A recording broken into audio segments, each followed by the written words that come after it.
The interaction between this light and matter was first explained by Niels Bohr. He considered electrons are present in a stationary state. Electrons are present in a stationary state or in a quantized state. Before Bohr explained this theory in the 1930s.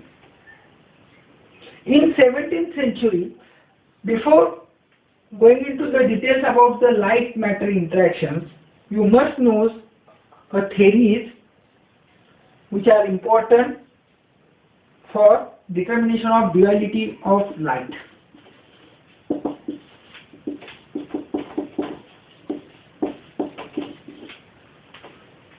In 17th century,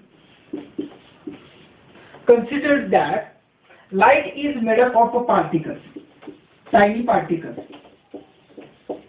called corpuscles.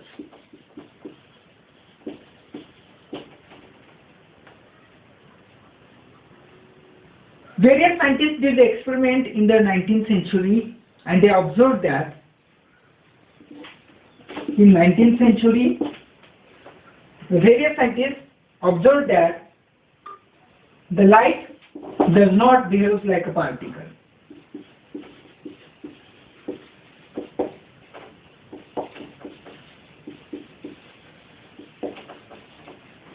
Light does not behave like a particle. How they confirm?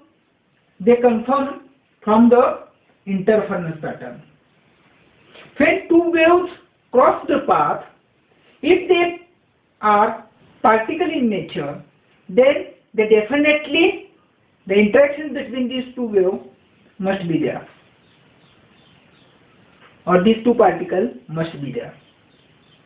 But after interactions between two waves, or after crossing path of two waves, what happens? There is the observation, the inference is observed. The inference is observed after crossing path of two waves. There are two types of interferences that are observed. One is constructive interference and second is destructive interference. What is meant by constructive interference? Suppose two waves are there.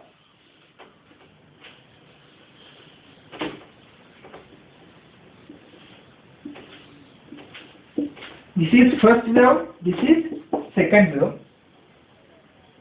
The final wave, the observed final wave with a maximum amplitude. The final wave has a maximum amplitude. That is after combination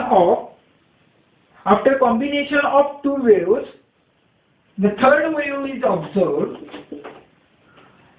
and this third wave has a maximum amplitude as compared to the previous two waves. If such phenomenon is observed or such interference is observed, then this interference is called as constructive interference. Here turf and turf, they combine, and that's why the amplitude increases. In case of destructive interference, what happens? Suppose this is first wave and second wave is opposite to first wave. Then these two waves are cancelled with each other and final result becomes like this. That means the intensity or the amplitude of this combination of these two waves results in decreasing the amplitude. If such interferences are observed, then this is called as the destructive interference.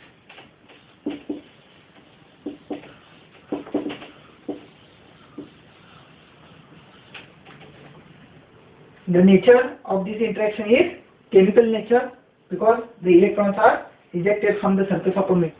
Similarly, quantum effect is there, that is scattering of light. When a light strikes on the electron, what happens? the intensity of incident light, I0 is the intensity of incident light, and IT is the intensity after scattering. The intensity of incident light and intensity of scattered light will be different. What it indicates? It indicates that some sort of energy is lost after interaction with the matter. But only when light is or light behaves like a particle. Light behaves like particle, then only this phenomenon is possible. So photoelectric effect and Compton effect confirms particle nature, and interference, reflection, refraction confirms the wave nature. So the duality of light is confirmed from the matter is composed of atoms or molecules, and the energies of that atoms or molecules, they are in a quantized. These are quantized energy states. So this is the assumption of Bohr, that energy levels are quantized. Bohr explained the hydrogen atom, and in hydrogen atom he explains that the electron which is present in the first energy state, this remains in a same energy state forever. This electron remains in a same state, that is in a same stationary state, up to an external perturbation. This perturbation may be by means of a light, or it may be by means of a heat. So up to external perturbation, this electron remains in a same energy state or same energy stationary state. So if any kind of external perturbation is there due to or by means of light or heat, that is energy is supplied to the electron. After giving some energy, the electrons get excited, and this electron get excited from, or this jumps from one energy state to another energy state. Both these energy states are quantized energy states, and both these energy states are stationary states. So for the transition of electron from one energy state to another energy state, the energy which is required, this energy is equal to h nu. That is, if h nu amount of energy or photon of energy is given to the electron, then and then only transitions are possible from one energy state to another energy state. So these molecular energy levels, are bundles of energies. These molecular energy levels contain translational energy, rotational energy, then vibrational and electronic energies.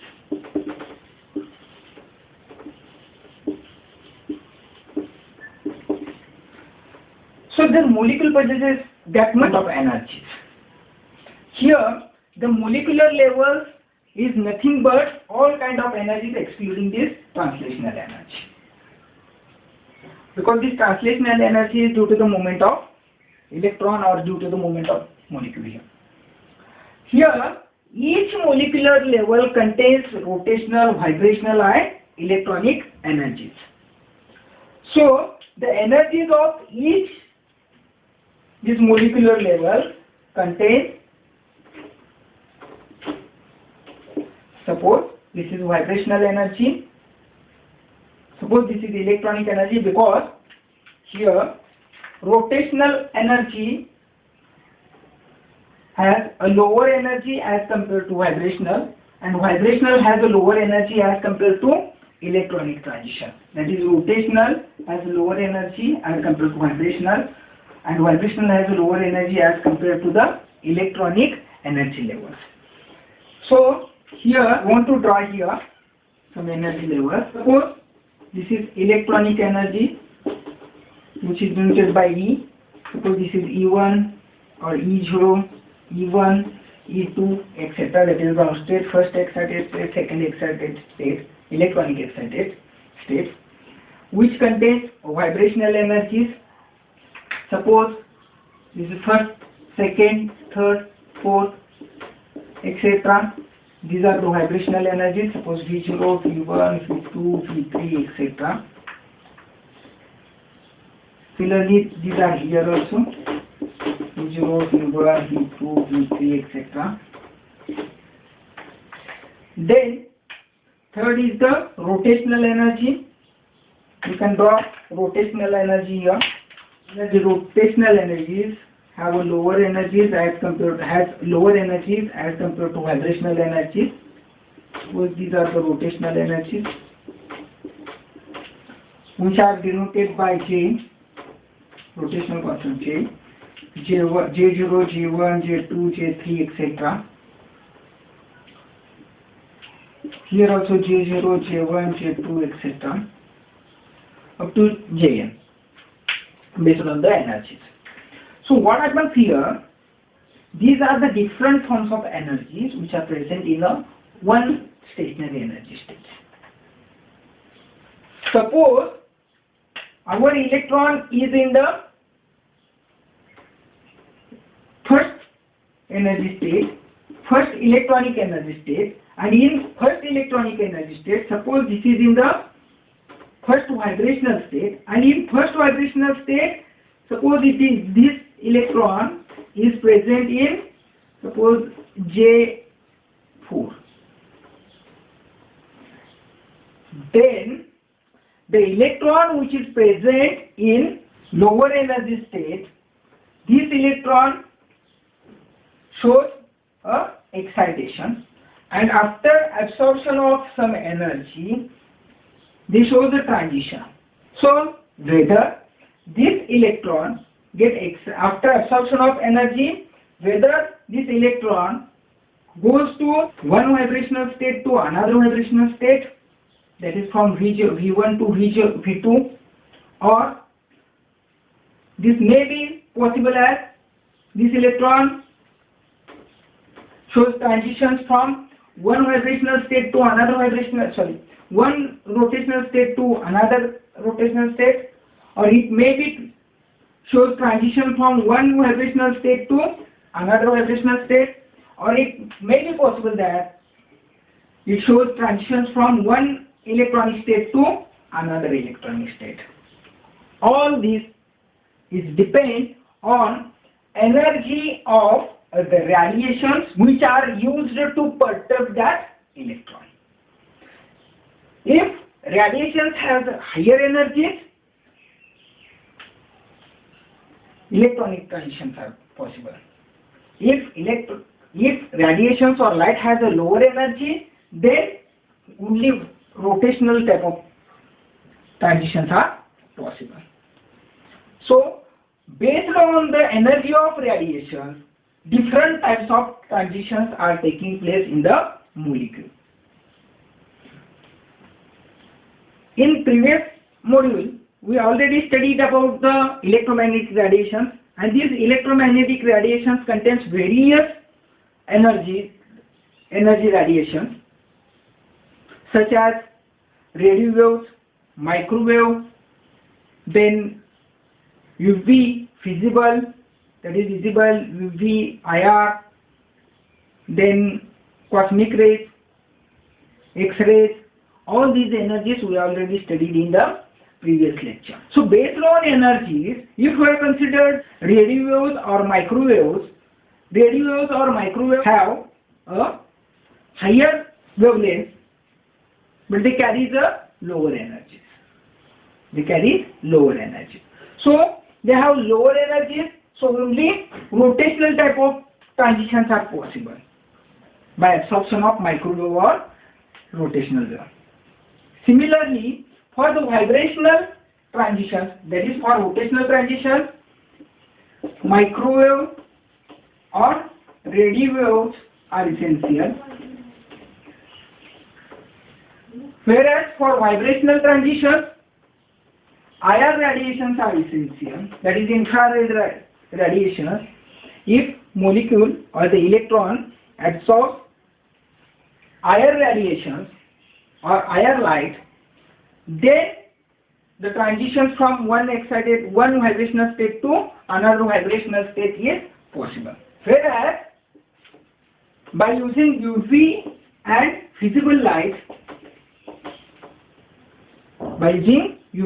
and visible light, electronic transitions are possible. So based on the energy, all kinds of transitions are possible. So you can use microwave for the determination of rotational spectra. You can use IR radiation for the determination of IR spectra of molecule. And for the electronic transitions, you can use UV visible light. In spectroscopy, we observe a spectra, and this spectra is dependent on what? Is dependent on the energy difference. The spectra which is observed, suppose